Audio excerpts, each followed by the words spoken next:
Olá, bom dia. Vamos dar continuidade aqui ao material de conhecimentos gerais do CNU. Vamos resolver exercícios de políticas públicas. Temos todo o conteúdo de políticas públicas. Deixa eu botar aqui, ficar melhor aqui, bem pequeno aqui, acho que tá bom. Vamos lá. Primeira questão. Vamos tentar resolver o máximo de questões hoje, hein? Vamos resolver questões da Seix Gran Rio, especificamente. Deixa eu botar aqui, vamos lá. No ciclo de política, que compreende as fases de estruturação de políticas públicas, encontram-se as etapas de implementação e de avaliação. Tais etapas, de acordo com o conceito de redes de implementação, caracterizam-se por rede de implementação, só para fazer uma revisão rápida antes de a gente entrar, 30 segundos. Rede de implementação é aquela em que várias pessoas intervêm para a execução da política. Você tem uma rede, vários pontos. Lembrar a rede só lembra de pontos, que nem blockchain. Então, você tem vários pontos que atuam na implementação. Então, rede é quando você tem vários atores envolvidos, vários atores intervenientes. Então, letra A. A ação de múltiplos agentes em campo interorganizacional e valoração que resulta em aprendizado. Letra B, estabelecimento de contatos por rede digital, no sentido de ampliar as ações colaborativas da implementação das políticas. Letra C, diagnóstico prévio, que define atividades com vista da implementação de metas, recursos e horizonte temporal. Letra D, monitoramento constante, tendo em vista correções de rota, com atenção especial à atividade de formulação. Levantamento prévio de todas as informações necessárias ao desenho das propostas programáticas pelo formulador da política. E aí? Letra B? Lembra Eu que eu tô na falei, dúvida. É A para mim. tá? Essa indução que o Rodrigo foi é bem característica. Quando fala em rede, já pensa rede de computadores, internet, essas coisas todas. A rede, ela não precisa necessariamente envolver tecnologia. A rede pode ser física. Existe rede de políticas públicas físicas. Pessoas, Sim, quando ele fala sim. rede, ele está querendo. Quer dizer, o conceito é que existe vários atores, vários agentes, múltiplas ações envolvidas para a implementação, vários pontos para que você faça. E, logicamente, se você fica em dúvida, pô, a É rede o A, então. digital é a letra A. Entendeu a lógica? É que tem vários atores atuando e aí você cria pontos de implementação. Então, por isso que é uma rede. Você vê a imagem de uma rede de computadores, vários computadores interligados. Mas o conceito que veio da internet não significa que na rede de políticas públicas envolve tecnologia. Envolve pontos que se interligam, criando uma rede de implementação. Próxima. Vamos lá. Vou mandar aqui. Segunda. Vamos lá. Nas diversas áreas de direitos sociais, organiza-se os chamados conselhos de políticas, instrumentos importantes e peculiares de gestão de políticas públicas. Observe as afirmações a seguir. Vamos lá. O que é conselho? Conselhos são fóruns, governanças que ajudam na implementação, na formulação, na avaliação, na ideação, na forma de pensar na política pública. É o que dá pitaco. Normalmente tem gente do governo, gente de fora. É igual o Fórum Nacional de Micro e Pequena Empresa. O objetivo é esse. Vamos lá, sobre os conselhos de políticas públicas. São espaços públicos de composição plural e paritária entre o Estado e a sociedade civil de natureza deliberativa e tem a função de formular e controlar a execução de políticas públicas. Sim. Item 2. Possuem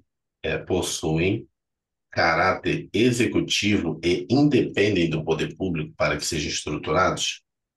Não, 3. São fóruns congregadores de entidades e associações da sociedade civil que quebram o monopólio estatal.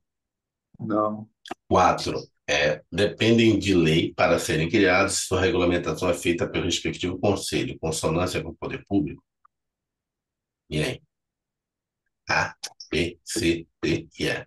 Eu não consigo ver as respostas, só É, aparece a e a B. Opa, Esse pera, quatro aí eu tô na dúvida, eu tô achando que não depende de lei, que é deixa eu só abrir. um, só A.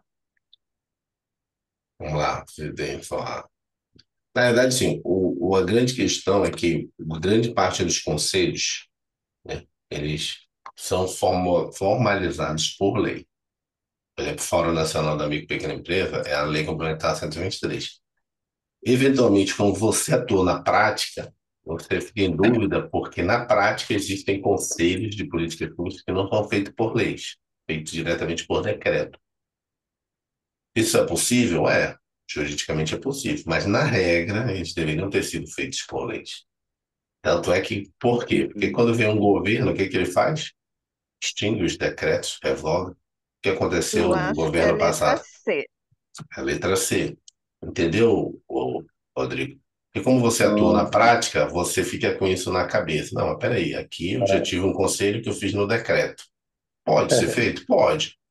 Mas a regra, assim, no conceito geral, os conselhos deveriam ser instituídos por leis para dar uma certa estabilidade ao conselho, né, uma continuidade no caso de mudança de governo, mas nem sempre é assim. Mas os conselhos importantes, educação, saúde, por exemplo, mesmo que É lei. a gente não acha, por exemplo, micro e pequena empresa na lei. Tanto é que no governo anterior, quando ele chegou, ele mandou revogar todos os decretos de conselho, ou de micro e pequena empresa, ambiental, saúde, educação, você não consegue, porque tem que pedir para o Congresso revogar a lei. Então, por isso que os conselhos devem ser feitos por lei, até para blindar para essas questões. Aham. Próxima Tá bom. questão. Vamos lá, agora deu para ver tudo. Próxima questão. Circunstâncias sociais que oprimem determinados grupos humanos levam à definição de políticas denominadas de ações afirmativas.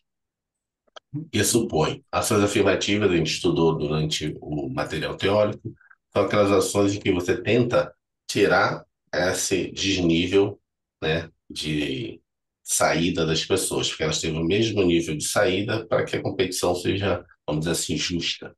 Que aí realmente foi mérito da pessoa. Ela não teve nenhuma vantagem anterior a isso. Então, para você ter mérito, teoria de mérito, para você ter mérito, você tem que ter as pessoas no mesmo nível. Dizer, olha, que nem uma luta de boxe, você não vai botar um peso pesado com peso pena.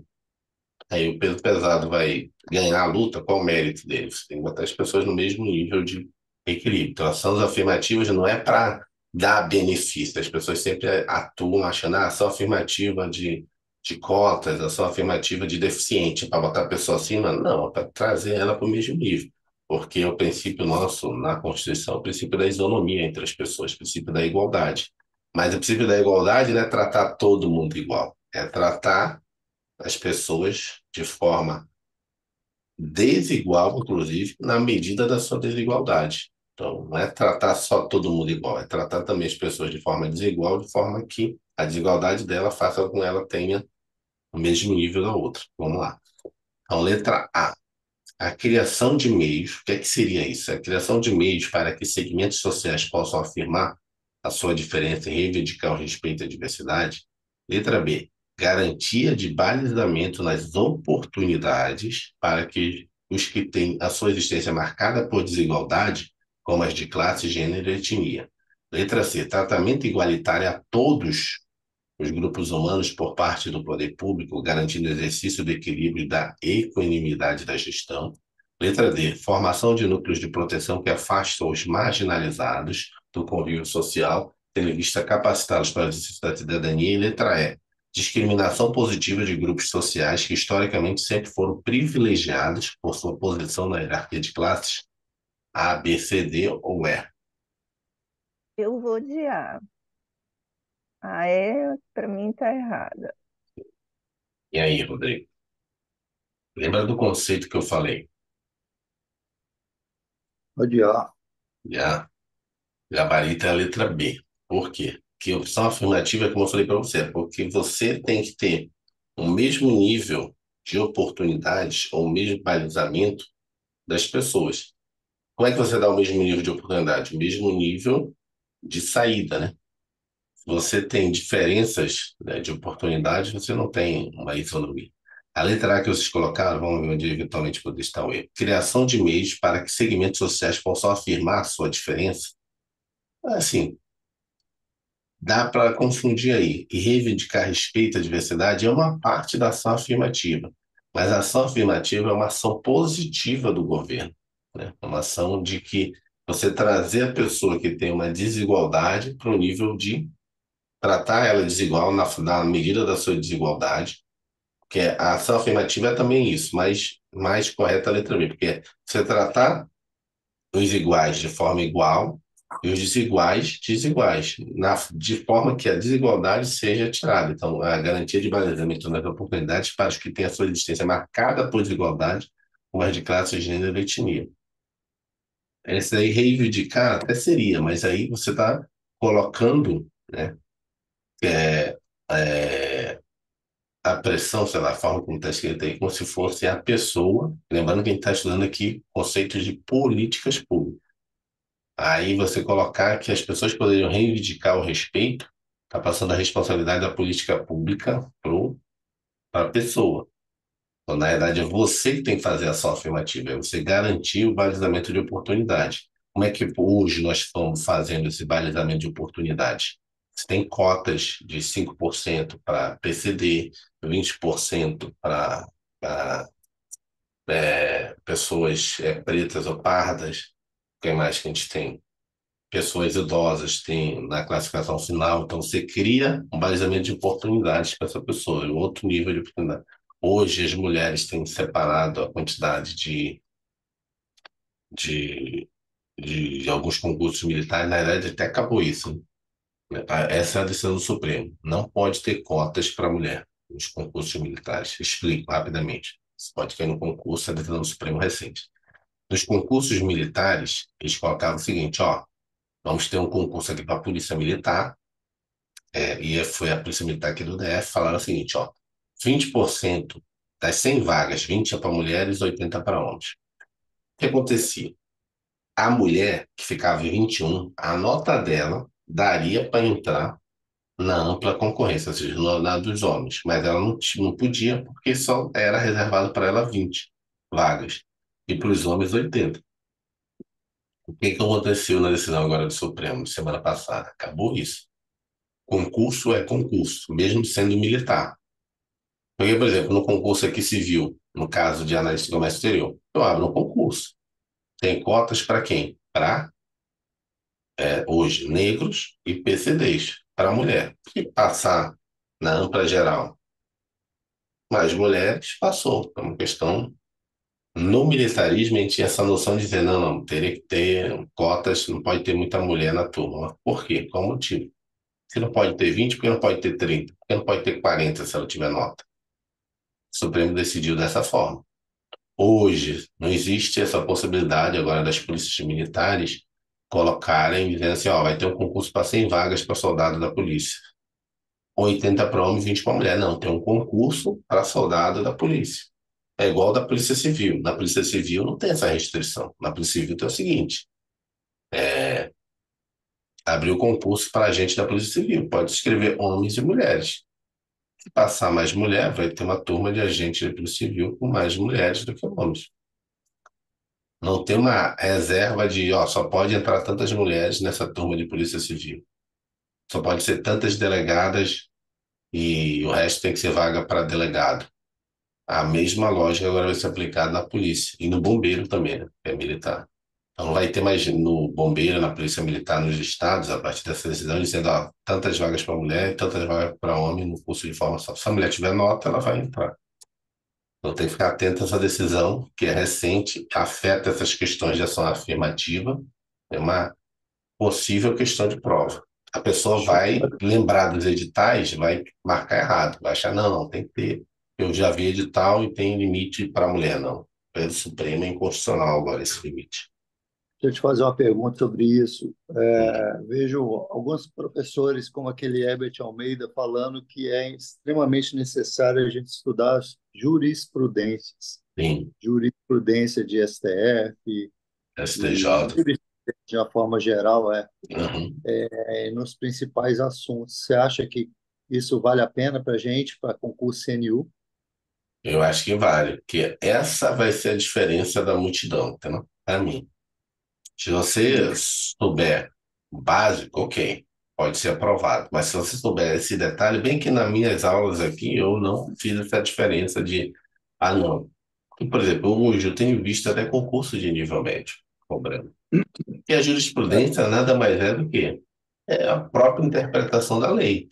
Só que ela foi dada não por alguém que escreveu tentando explicar a lei, mas alguém dizendo que aquele artigo, na aplicação prática do dia a dia, tem que ser feito dessa forma. E quem tem esse poder? Poder judiciário.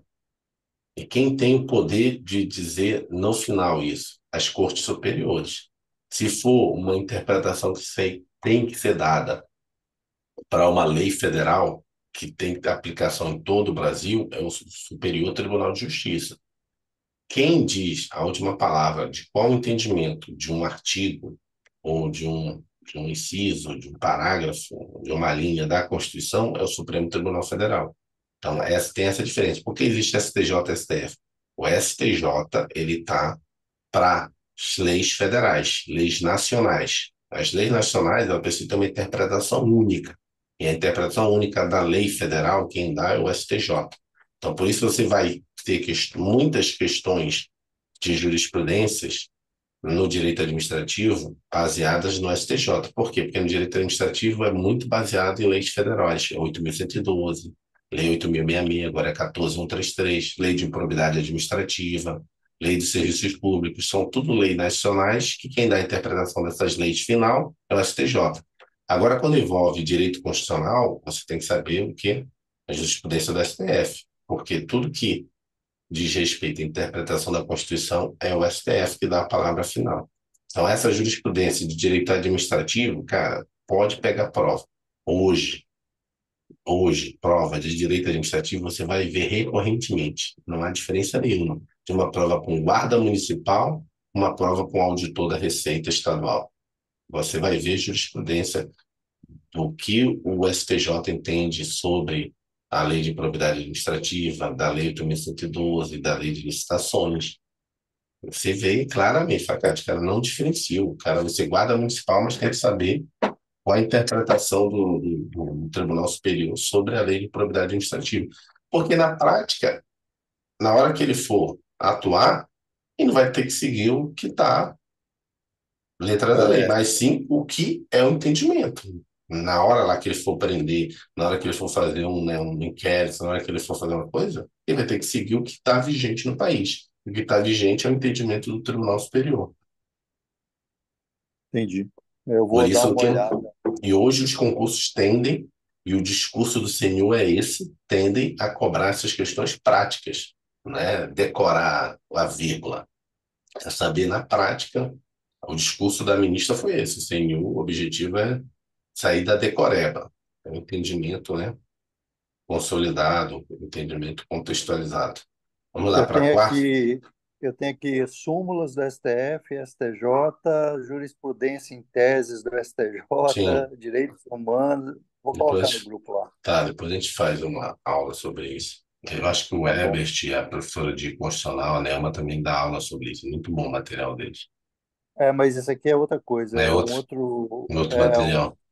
é um outro grande, mas isso aí a gente pode ver se, porra, 500 páginas, é Aí livro, não né? dá, não, aí não dá. Tem que pegar os mais recorrentes, mais importantes. Quarta Vou ver. questão. Vamos lá, o estabelecimento de uma agenda positiva, tendo em vista o desenvolvimento supõe. O que é uma agenda positiva? O que é agenda? Agenda é você colocar uma política pública no radar do governo. Uma São os agenda positiva, problemas. os E problemas. problema. O problema que você escolheu, que você vai atacar. Quando esse problema é resolvido de forma positiva, por exemplo, políticas públicas de micro e pequena empresa, de empreendedorismo, uma agenda positiva, provavelmente vai ter unanimidade. Então, agenda positiva são aquelas que você não tem embate ideológico sobre ela. Então, se você pega as políticas públicas aprovadas no Congresso sobre micro e pequena empresa, é aprovado por unanimidade. Então, agenda positiva são aquelas em que, preste atenção no termo, agenda positiva são aquelas no qual não há embate no Congresso sobre questões ideológicas. Vamos à questão. Estou tentando relembrar os conceitos para vocês, rapidamente. Vamos lá. Uma agenda positiva supõe o quê? Indicar áreas que precisam de ação continuada, tornando-se foco de interesse suprapartidário e social. Letra B. Basear ações governamentais no corporativismo estatal, tornando públicos os interesses de matriz privada.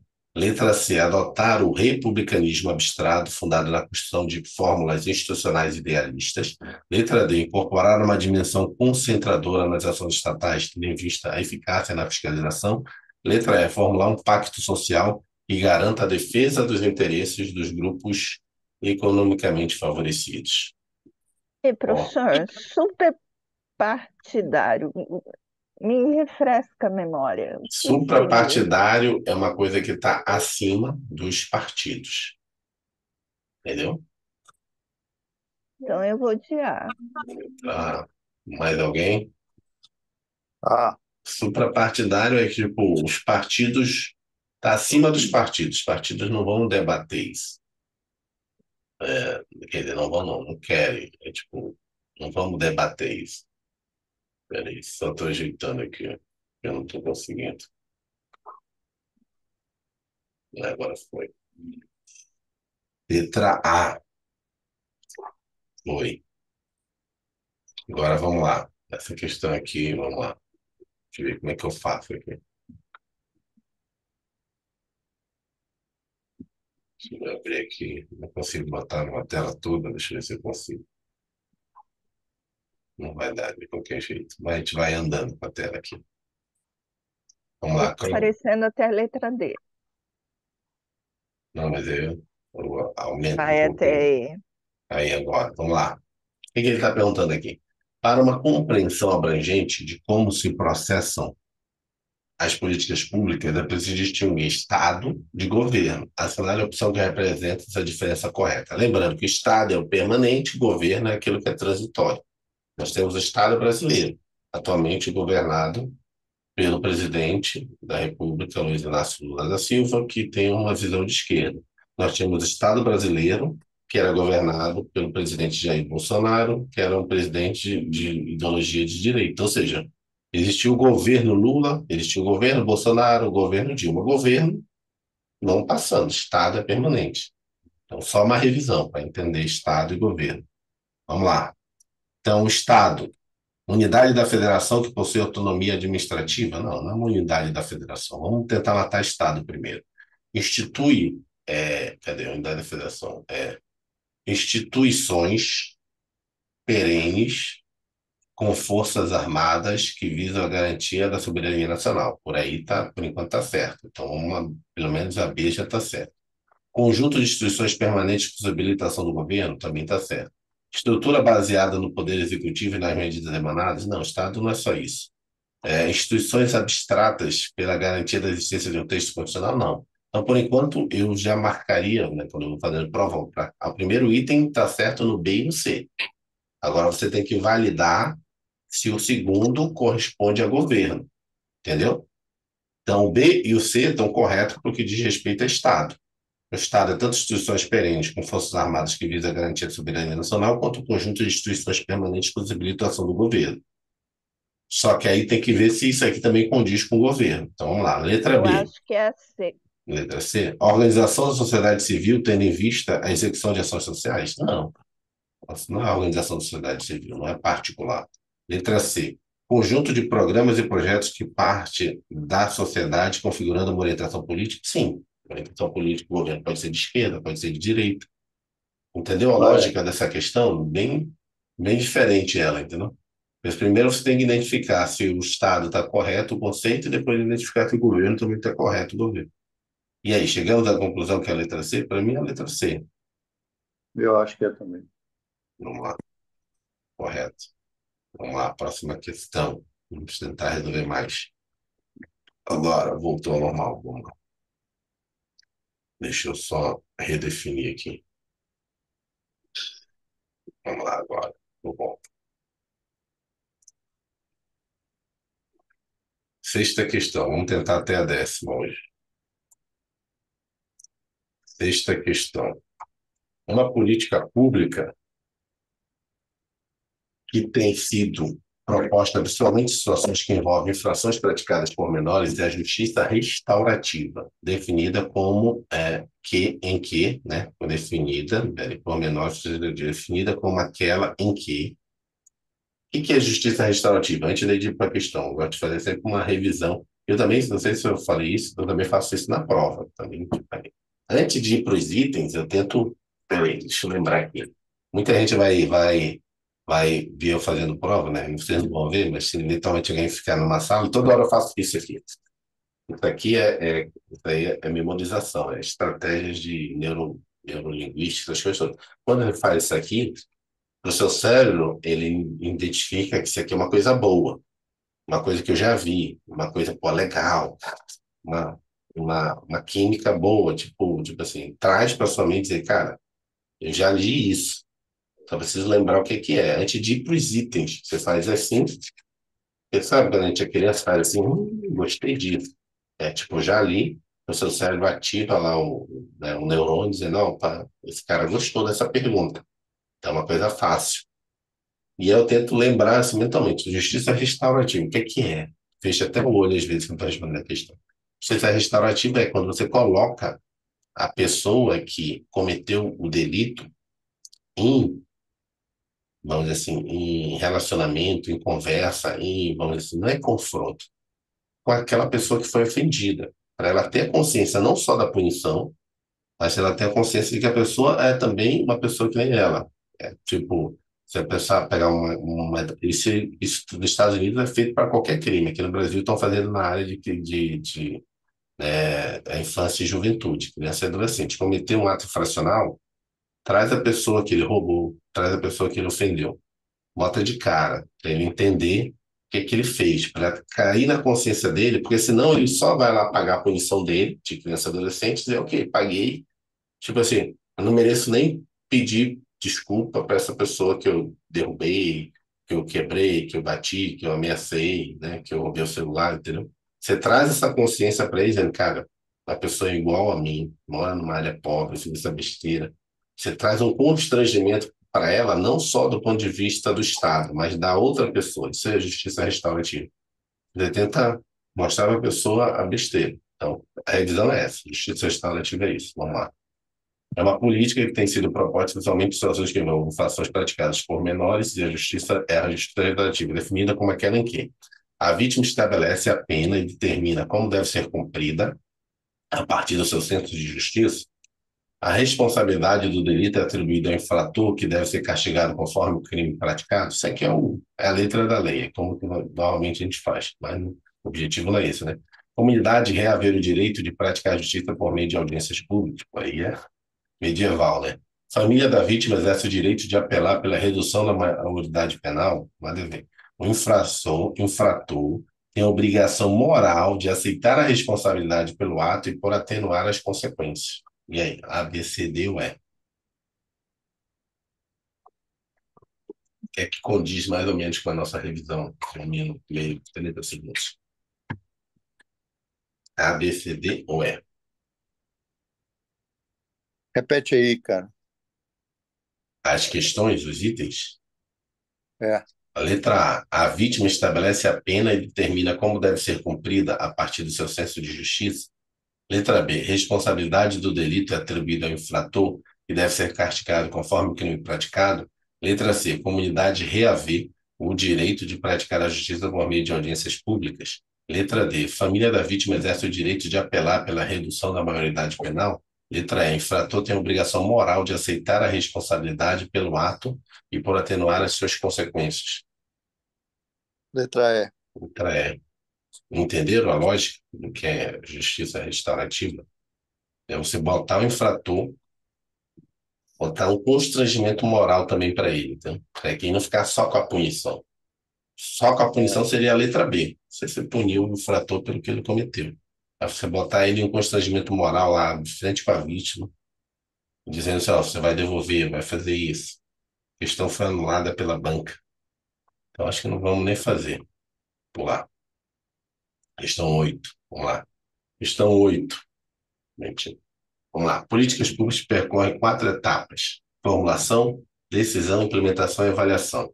A fase de implementação corresponde a... O que é implementação? É executar a política, né? A fase em que você vai lá colocar na prática. O que é essa fase? Letra A, escolha de quem define a política que passará por um processo de trâmite democrático. Letra B, execução de atividades de tal forma que as ações do governo alcancem as metas estabelecidas. Letra C, análise sistemática de questões associadas ao uso da política que subsidia o gestor público. Letra D, mensuração do impacto sobre o bem-estar público-alvo, do bem-estar do público-alvo, quando da oferta de serviços públicos. Letra E, cálculo de um indicador a fim de escolher a melhor solução dependendo da capacidade dos gestores. A, B, C, D ou E. O que a gente executa? Qual é a execução? Inclusive, essa daí tá A, B, C, D ou E. É escolha. Escolha é formulação ou decisão. Análise é avaliação. Mensuração, avaliação. Cálculo é mensuração. Solução o quê? Execução das atividades, Então né? é B. Letra B. B. Questão 9. Opa, questão 9. Vamos lá. Questão 9. E aí depois a última. Para receber os Jogos de 2014, a Arena Pernambuco, estádio de futebol nos moldes da Arena Multiuso, está sendo construída no município de São Lourenço da Mata, na região metropolitana de Recife, com financiamento do BNDES. O quadro abaixo, extraído do portal da Transparência do Governo Federal, demonstra os investimentos previstos, contratados e executados. Então, você tem ali projeto básico, desapropriações, obras em torno, obra em torno, gerenciamento da obra. Previsto, contratado e executado. Responsabilidade pelos recursos do governo estadual, governo federal, então, última atualização, fonte de informação. Aí o que ele pergunta? Os percentuais, ele botou aqui, os percentuais de investimentos já executados em cada etapa em relação ao total previsto para o empreendimento na sequência das etapas apontadas são apresentados respectivamente em, para eu entender aqui, os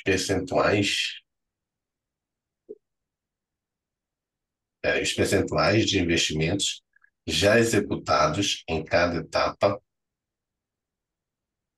em relação ao valor total previsto para o empreendimento na sequência das etapas apontadas estão apresentados em... Eu não entendi essa pergunta aí. Entendeu? Mas vamos lá. Não tem percentual nenhum, mas o que ele quer saber? Juro Deixa eu que botar não. eu não estou conseguindo aumentar na minha tela, eu não estou conseguindo enxergar. É que ele está querendo que a gente calcule? Acho que ele está querendo que a gente calcule. A pergunta, eu não entendi a pergunta. Os Qual que é percentual. o valor total para poder calcular? O previsto era 9,3. Previsto que os valores referentes aos três estão incluídos no valor do gerenciamento da obra.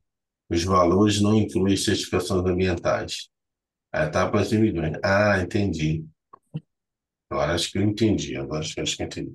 Está querendo saber assim, os percentuais de investimentos já Ah, executados em cada etapa, ah, né, em relação ao valor total previsto para empreendimento na sequência das etapas, está hum. apontado. É que você faça uma regra Pegar de o três. valor em preto e tirar a percentagem do valor que Sim, está em.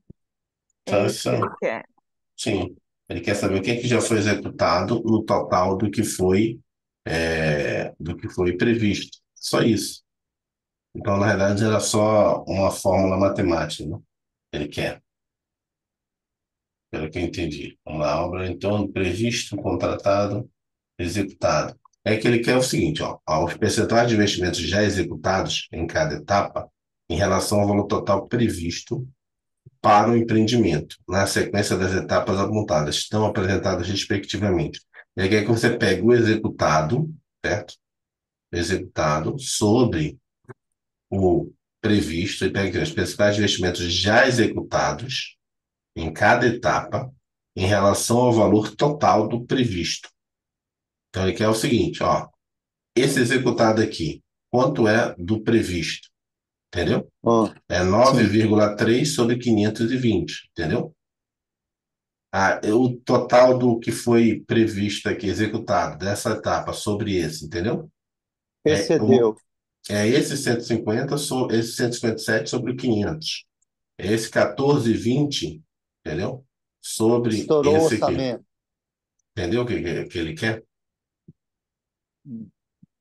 É basicamente isso que ele quer. Agora, isso aqui está zerado. Porque, como é que ele vai fazer esse percentual? É o percentual de, já executados em cada etapa em relação ao valor total previsto. O valor total previsto é esse aqui. E é o executado em cada etapa sobre o previsto. Vamos ver a resposta do professor. Aqui, ó. É o 9,3 sobre 520, o 5,90 sobre 1,17, o 157 sobre 500 e o 14 sobre 20. O outro não tem. Então foi até o 14. Era isso aqui, entendeu? Era só entender. Era matemática, não é nem política pública isso aí, né? Só entender matemática. É só pegar isso aqui. O que ele queria era isso aqui. Só para você, a gente ir para a última questão. O que ele queria era isso aqui, ó. Acho que não está querendo ir. Ó, acho que agora foi. O que ele queria era isso aqui, ó. Ele fala assim mesmo: percentual de investimento executado é isso aqui, em relação ao valor total, tá? Sobre esse valor aqui. O que a pessoa poderia cair na pegadinha é tentar fazer esse sobre esse, entendeu? O que ele quer não é um sobre o outro, é esse sobre esse, entendeu? Só isso. Seria basicamente isso. Então, tem a letra D. Uma última questão. Mas entenderam o que é que ele queria? Queria o executado sobre o total. Tem que ter calma nessa hora. Muita gente, eu mesmo já estava querendo fazer esse sobre esse. O que estava previsto que foi executado. Na verdade, o que foi executado sobre o total previsto. Que ele queria. Última questão, para a gente finalizar hoje.